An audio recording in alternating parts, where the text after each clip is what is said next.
Olá, tudo bem? Eu sou a Jaque, sou professora de História e estou aqui para falar hoje com vocês sobre alguns aspectos políticos, econômicos, sociais da década de 1920, mas principalmente 1930, nos Estados Unidos, guiados pela obra do John Steinbeck, As Vinhas da Ira. Quem aí já leu As Vinhas da Ira? Me contem, o outro romance do autor. Eu quero pensar um pouco sobre essa obra, de um ponto de vista do que o Steinbeck ele expressou aqui e revelou nas suas páginas sobre esse período da história americana. E para fazer essa resenha, né, que é a primeira resenha aqui do canal, eu parto de alguns pressupostos. O primeiro deles é que o romance, ele e outras obras literárias, né, são sempre o retrato de uma época, são sempre o retrato de preocupações e de transformações também que ocorriam, transformações no nível social, demográfico, como aqui nas Vinhas da Ira, que vai falar sobre miséria, vai falar sobre êxodo, vai falar como que essas transformações elas impactavam as famílias e seus diferentes componentes, jovens, homens, mulheres, crianças, idosos. E o autor ele vai mergulhar muito nesse campo emocional dos personagens também. Tem um narrador onisciente que vai revelar muitas fragilidades e nos mostrar como que essas tragédias elas repercutiam de maneiras diferentes também, a depender de cada ser humano e a depender da sua condição. Enquanto os anos 1920 eles foram retratados como os anos felizes, graças ao crescimento econômico que veio do pós-Primeira Guerra Mundial, a década de 30 ela contrasta um pouco com esses anos, porque em 1929, então, teve a quebra da Bolsa de Valores de Nova York, que levou o país a um colapso financeiro e social, que é essa crise que chamamos Grande Depressão, que vai se estender por toda a década de 30, pelo menos. É nesse contexto que está inserida a obra do John Steinbeck, publicada em 1939. O livro recebeu prêmios como o National Book Award e o Pulitzer. Foi mencionado também na ocasião em que o Steinbeck recebeu o Prêmio Nobel de Literatura em 1962. Apesar das diferenças entre essas duas décadas, de 1920 e 1930, também tiveram muitas continuidades, como, por exemplo, a especulação financeira, a má distribuição de renda. Os grupos sociais continuavam engajados em causas como, por exemplo, igualdade racial, social e econômica. Mas a década de 1920 vai ser interessante trazer aqui alguns elementos dela, porque é nesse período que vai se difundir o que ficou conhecido como American Way of Life, que é o estilo de vida norte-americano, ou estilo de vida americano, que é um slogan que impulsionava a propaganda da época baseada no consumo. Começou nesse período a circular entre as massas o que antes era restrito às classes mais abastadas. Carros, luz elétrica, rádio, gramofone, cinema, aspirador de pó, geladeira, telefone. Então, vários bens de consumo começaram a chegar nas classes médias. Havia uma propaganda muito forte que incentivava o consumo em massa e disseminava-se uma ideia de que liberdade também estava associada ao consumo. E todo esse estilo ele foi difundido não só dentro do país, mas pelo mundo, e boa parte do que debatemos hoje também sobre consumismo vem desse contexto e vem dessa propaganda. O sonho americano, então, estava aliado a essas conquistas individuais, essa capacidade de comprar coisas, bens de consumo, e era um estilo muito aceito socialmente. Mas, na realidade, as desigualdades elas se intensificavam também. Nesse contexto, existem números que apontam que os salários reais eles aumentavam cerca de 1,4% ao ano, enquanto lucros de acionistas, por exemplo, aumentavam 16,4%. Cerca de 42% da população vivia com um salário de $1.000 por ano e 50% dessa população vivia no campo. É importante pensar sobre essa população rural porque é justamente sobre ela que o Steinbeck vai falar nesse livro. Vai focar, pelo menos, né? Vai ter vários investimentos em tecnologias também para a agricultura que vão ampliar a produção agrícola. E também não havia mercados para tanta eficiência agrícola, então vão começar a existir excedentes na produção agrícola. Isso também vai impactar no preço dos alimentos, que vão começar a diminuir, vão levar à falência também fazendeiros, por exemplo. E com a quebra da bolsa, muitos vão perder de uma só vez todos os seus investimentos, terras.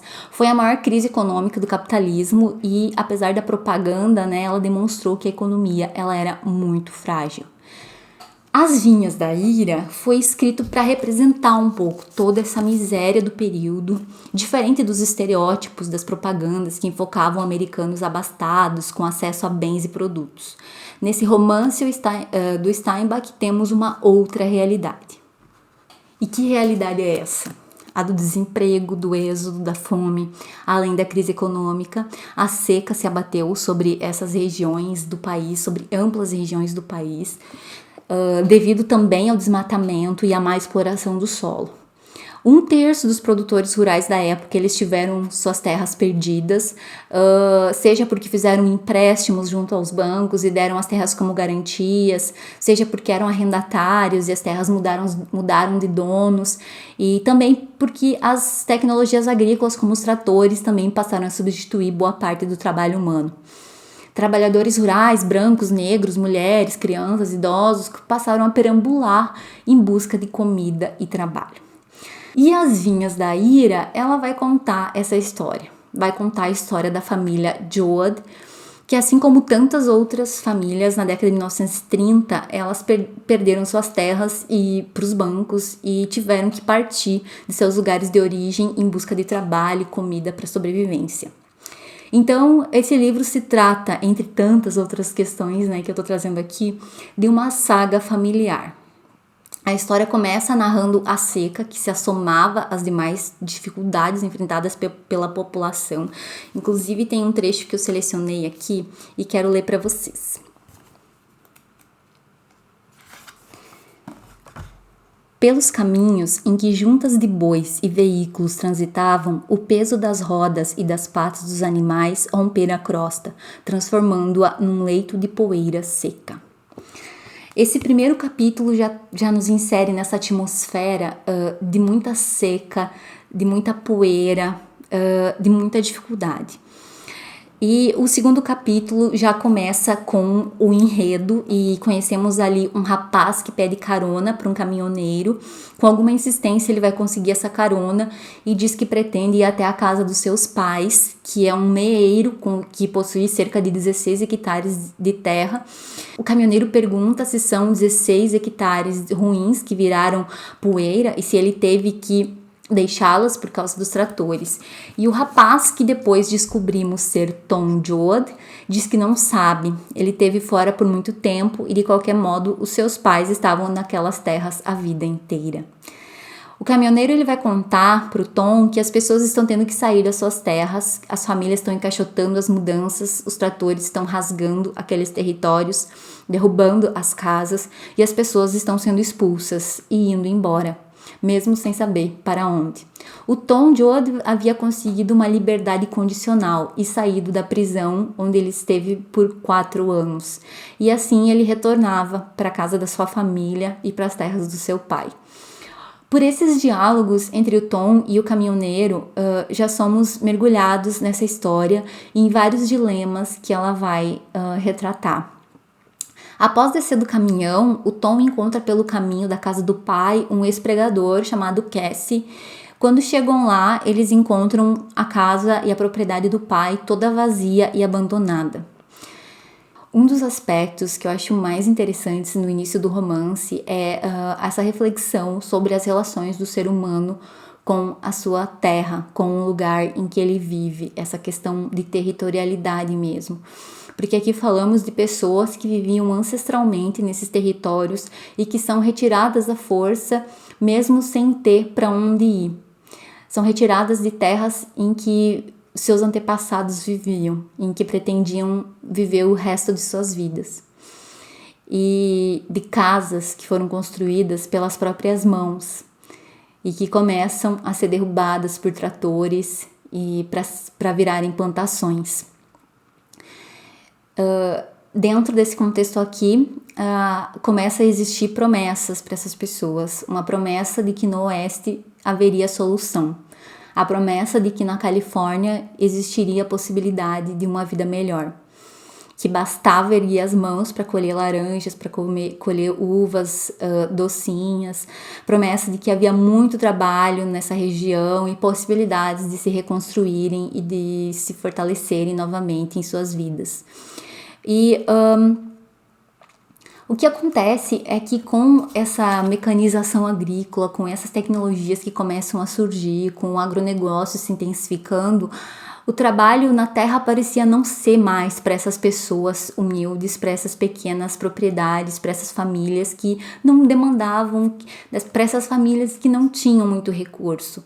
Então, as propriedades pouco a pouco foram se concentrando nas mãos de bancos, de grandes empresas. E o livro traz muitas reflexões também, além disso, sobre as nossas ações no nível individual e coletivo, sobre as relações do ser humano com as propriedades, com a luta pela sobrevivência. Por exemplo, tem um trecho em que conta a história do rapaz que dirige o trator que está derrubando aquelas casas naquela região. O homem do trator também é filho daquela terra, daquela mesma região. E ele começa a trabalhar para esses bancos para ganhar $3 por dia e sustentar a sua família. E aí, no livro tem muitos diálogos nesse sentido. Ele faz esse trabalho, ele não questiona, ele não pensa, porque senão ele não vai conseguir esse trabalho de ganhar $3 por dia. Enquanto isso, ele derruba as casas das pessoas que ele conheceu a vida inteira, né? Para ele sobreviver, ele acaba retirando até mesmo o teto que essas pessoas viviam. Quando o Cassie e o Tom eles chegam na terra que foi trabalhada a vida inteira pelos Joad por tantos anos, né? Eles encontram a casa esmagada num canto e por todo lado plantações de algodão. Não havia mais ninguém, nem mesmo na vizinhança. Até que chega um vizinho que também perdeu tudo, mas que continuava ali apegado àquela região como um andarilho. E ele conta que a família do Tom, ela tá toda na casa de um tio do Tom, que é o tio John, e que eles estão se organizando, vendendo as poucas coisas que eles tinham ainda para arrecadar algum dinheiro, porque os negociantes que vinham comprar as coisas dessas pessoas não pagavam muito, não queriam pagar nada, porque sabiam da necessidade dessas pessoas de venderem essas coisas para poderem ir embora dali. Então eles estavam lá na casa desse tio John se organizando para partir para Califórnia. E aí o Tom e o Cassie partem para casa do tio John e quando eles chegam lá, ele encontra toda a família Joad. Uma das partes mais emocionantes para mim também desse início é esse encontro do Tom com a mãe dele, que é uma personagem muito interessante. Inclusive, se não me engano, ela não ganha nome na narrativa, ela é chamada de mãe do início ao fim.